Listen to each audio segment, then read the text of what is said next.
knife cuts both ways if the shoe fits. Walking it till your high heels break. And I fell from the pedestal right down the rabbit hole. Long story short, it was a bad time. The shoe could be, I'm a harlot, I'm a bad person, I'm a whatever people are saying about her. And she's saying, well, I'll just wear it and live my life with it. And I think probably for people who had to defend her and go through all this stuff, and, you know, especially if you're like a Swiftie, if you're a Swiftie, that's got to be the worst way to pronounce it. If you're like a Swiftie and you're constantly having to defend Taylor Swift, having her defend herself must also feel really good, because you see in somebody you love, whether it's your child or a sibling or a cousin or somebody who just, you see them standing up for themselves a little bit and fighting back, and you just feel so happy for them.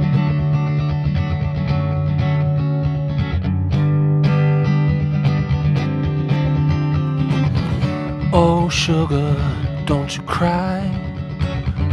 Oh, child, wipe those tears from your eyes.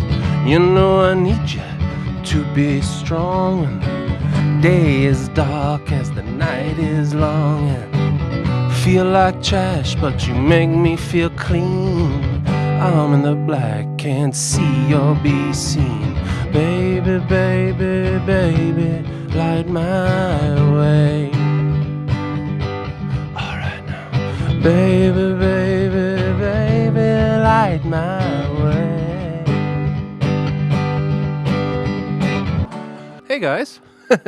Hope you're having a good day, good week. Hope you're about to have a good weekend. I usually try to play kind of lesser-known artists here. Today I chose U2, not a lesser-known artist. I was, I think, 30 when I finally could admit it to like other people that I like U2. I don't just like the super indie esoteric bands that nobody's heard of. I like big bands, and I like big butts, and I cannot lie. And as long as they don't like try to literally put things on my phone, I'm good with them. Now, before we start, I just want to say a little something to a large percentage of you. Many of you are not subscribed. This hurts me. You're out there in the world and you forget about me, and you don't call me on the weekends. I mean, maybe you don't like me, maybe you don't like the headband. You keep coming back and watching the videos. So I'm not going to lay the guilt trip on too thick, but you know, maybe hit that subscribe button. But even if you don't, I'm still glad you're here. Today, we are watching Taylor Swift's track 11, track 12. Long story short, the lyric video. Without further ado, let us get started. Little 808. Faithfully, I tried to pick my battles till the battle picked me. Misery, like the war of words I shouted in my sleep. And you passed right by. I was in the alley, surrounded on all sides. A knife cuts both ways if the shoe fits. Walking it till your high heels break. And I fell from the pedestal right down the rabbit hole. Long story short, it was a bad time. Pushed from the precipice, clung to the nearest lips. Long story short, it was the wrong guy. Now I'm all about you. I'm all about you, yeah, yeah. I'm all about you, yeah, yeah. Very upbeat, very poppy, hugely different than the previous songs. Fun little beat. I write and do a lot of electronic music myself, even though I also like the acoustic. I'm not above a solid 808 beat. Just a toe tapper right away, just a quick little beat, getting it in your head, and then they come in with those happy little F, C, A minor, G. Not an uncommon chord progression, but fun and kind of weird sounding, especially in this album. It's a very acoustic album, very kind of open, broad album. Faithfully, I try to pick my battles till the battle pick me.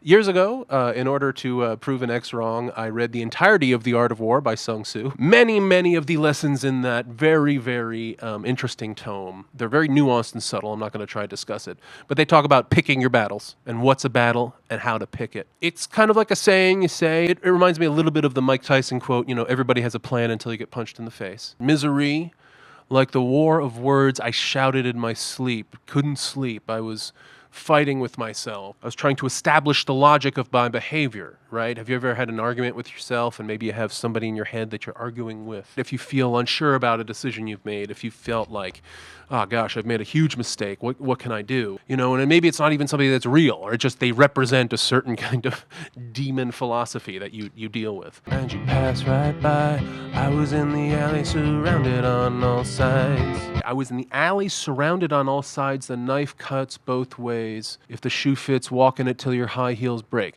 So again, we're taking cliches and we're kind of reversing them here, deconstructing them a little bit. If the shoe fits is a saying about if you are addressed correctly, if you are described correctly, then you can own it, then wear it, right? If something describes you properly, then you can own it. Maybe the shoe is a victim, wear it, I'm a victim, okay, doesn't mean I'm weak, doesn't mean I'm bad, it means that I've got stuff to deal with, right? The shoe could be I'm a harlot, I'm a bad person, I'm a whatever people are saying about her. And she's saying, well, I'll just wear it and live my life with it. And I think probably for people who had to defend her and go through all this stuff and, you know, especially if you're like a Swiftie, if you're a Swiftie, that's gotta be the worst way to pronounce it. If you're like a Swiftie, and you're constantly having to defend Taylor Swift, having her defend herself must also feel really good because you see in somebody you love, whether it's your child or a sibling or a cousin or somebody who just, you see them standing up for themselves a little bit and fighting back and you just feel so happy for them. And I fell from the pedestal, right down the rabbit hole. Long story short, it was a bad time. I fell from the pedestal. I stopped being the kind of media darling. Rabbit hole can kind of mean good things and bad things, right? You go through the rabbit hole and you get on the other side and you find this whole new world that you didn't know existed. Pushed from my precipice, clung to the nearest lips. So who was ever nearby, I needed a relationship. I needed to just not be alone and not have to be thinking about this stuff. Long story short, it was the wrong guy. Interesting. So she just went with the nearest, most convenient person, whoever that was at that time. It's almost like an apology. So I wonder if this was somebody that she was in love with at the time, but she chose this other person or something like that. It kind of feels like she feels guilt. So interesting song. I mean, normally when I hear a cliche, honestly, in a song, I kind of start to tune out. Swift seems to be trying to take these cliches, draw attention to them, and deconstruct them in a little way, show their vapidity, show their kind of, I believed these things or I kind of lived by these things and now I see them all in a different way. Actually, I always felt I must look better in the rear view. Missing me at the golden gates they once held the keys to. When I dropped my sword, I threw it in the bushes and knocked on your door. And we live in peace, but if someone comes at us, this time I'm ready. Cause I fell from the pedestal, right down the rabbit hole. Long story short, it was a bad time. Pushed from the precipice, clung to the nearest lips. Long story short, it was the wrong guy. Now I'm all about you, I'm all about you. I'm all about you. Actually, I always felt I must look better. Actually, I always felt I must look better in the rear view. How does she do that? I always felt I must look better in the rear view. Yeah, hard to get those little she makes it seem really easy, actually. Normally, I keep the mess ups on the cutting room floor. Today, you got to see one. Actually, I always felt I must look better in the rear view. So we're invoking kind of looking at her in the rear view both as like a past relationship, things that have gone on in your life behind you. I'm looking in the rear view mirror. It's also kind of a butt joke. There's a couple levels to it there. Don't mind the joking in the song. Missing me at the golden gates they once held the keys to. Golden gates is an interesting image. A gate is something that forbids, right? It stops it ends things. I kind of get the idea like keys and golden gates, that she was an access point for fame for some people. Maybe she felt used by them to improve their career. Taylor Swift is just a very famous person. We've talked about it many times. She must feel like people have used her for clout, used her to be like, hey, I used to date Taylor Swift, come check me out. Also, but what a sad thing to think. Like, I was better just being used. I was better just as the idea of me. And actually being around me is probably not as good. That's a very sad kind of self-immolating depression thoughts sound like. Not to laugh, because I've had many of them in my life, but yeah, you kind of create these assumptions about yourself and then live in them for a long time. And when somebody comes along and kind of takes you out of them and kind of, it's relieving, right? You're kind of safe. Dropped my sword, in a sense, kind of, I let my guard down a little bit, or I relaxed my hypervigilance to a certain extent. I threw it in the bushes and knocked on your door, and we live in peace. But if someone comes at us this time, I'm ready. So she's saying, I'm keeping some of these aspects of what I've learned my time kind of in the trenches of kind of celebrity and pop stardom. I'm going to keep some of my edge. I'm going to defend us. You know, it's a sweet story. I think of like Julia Roberts, like fell in love with a camera guy on one of her movies. And it's like one of the sweetest stories ever. And it's just like, yeah, maybe she fell in love with a camera guy or something like that. No more keeping score, now I just keep you warm. No more tug of war, now I just know there's more. No more keeping score, now I just keep you warm. And my waves meet your shore ever and evermore. Past me, I wanna tell you not to get lost in these petty things.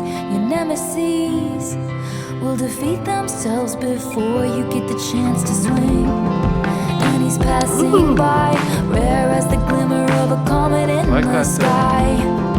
And he feels like home if the shoe fits, walking it everywhere you go.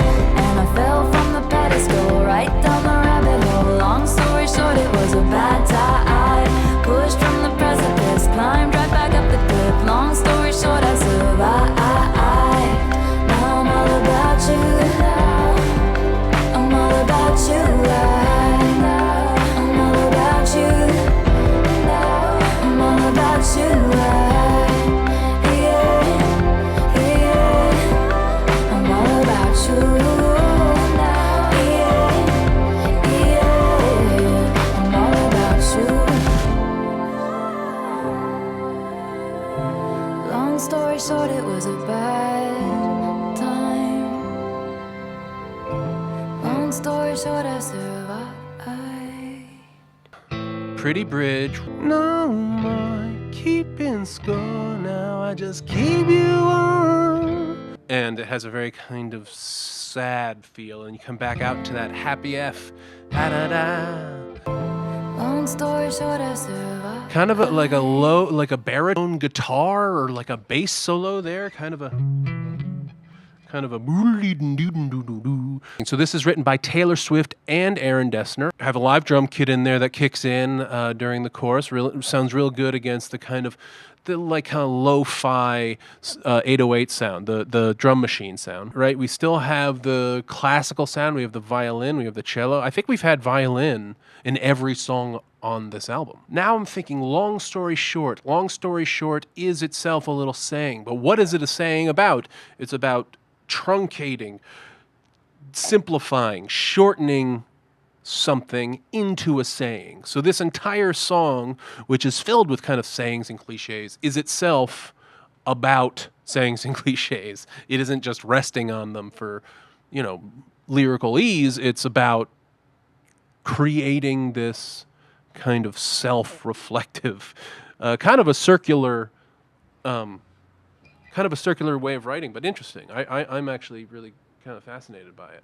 So no more keeping score now. I just keep you warm. So keeping score kind of like how famous everybody is. Like she talks about being on the pedestal, just about the relationship, not about what the relationship means, not about the larger kind of context, just being with this person. No more tug of war. I just know there's more, and my waves meet your shore ever and ever more. Tug of war being about kind of lack, not having, making, fear of abandonment. Tug of war maybe about life, might just be about the relationship.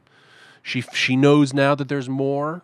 There's not going to be abandonment. Coming out of that bridge, we have that lovely, past me. I want to tell you not to get lost in these petty things. Past me, I see. Me. I want to tell you not to get lost in these petty things. Wanting of something better for your past self in the same way you might want something for your child. You want them to not make the mistakes you made. When you're a kid, you just absolutely kind of hyper value certain things and certain relationships, and everything is so dramatic, and endings and beginnings, and it's all so overwhelmingly emotional. And it seems like she's saying, I want to tell you, it's okay. It kind of like an it gets better type of thing. Your nemesis. Ooh. Correct plural of nemesis. Not that they understand words, but I feel like I've heard the word nemesises a lot in my life. Will defeat themselves before you get the chance to swing. And he's passing by, rare is the glimmer of a comet in the sky, and he feels like home. If the shoe fits, walk in it everywhere you go. Like, I love a sexy person. I love a funny person. Like, I love a person who I agree with, but there's that home feeling. There's that feeling that you're home with somebody that is really, really tough to replicate and fabricate. And it's possible, but when you find somebody like that, do your best to keep them, unless they're awful. Okay. Lyrically, thematically, this song does seem like a lot of the other songs on the album. I've come to this understanding about my past life. I don't care anymore about maintaining a certain level of celebrity or maintaining the right relationship with the right person or whatever. Self-discovery, unafraid to kind of discuss herself in kind of a critical way. Guys, I have to stop because my phone's about to die. So this song I think is actually pretty good. I really like the kind of upbeat, quick little 808 beat that they came up with. It's a fun song. It's a quirky song. I like the sense of humor to it. I like the vibe to it. And I think it works here, and I think a lot of people really, really appreciate it at this part of the album. Thank you so much to my patrons, literally the greatest people in the world. If you'd like to join my Patreon, I've put the link in the description below, along with the original video link for this video. Whatever. Phone's about to die. Gotta stop.